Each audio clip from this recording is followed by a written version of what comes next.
Nadia Sawalha showed her support for tonight's England squad as she posted a saucy clip to her 521,000 followers. The Loose Women panel member is no stranger to putting her flesh on display as the presenter continues to promote body positivity.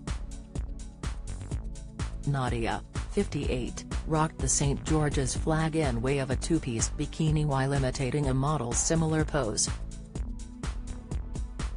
The ITV favourite flashed the flesh while holding a broom and a shield which showed off the England flag. In the clip, Badil, Skinner, and Lightning Seeds, 3 Lions, footballs coming home, Anta played in the background. She captioned the post, laughing emoji, "If you can't beat 'em join 'em. Good luck boys."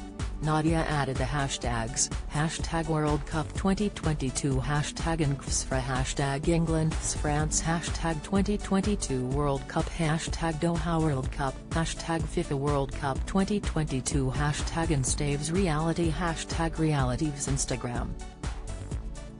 At least 15,000 supporters are expected to be in the El Bayt Stadium to cheer on Gareth Southgate's men as the 3 Lions face off against the World Cup champions France at 7 p.m.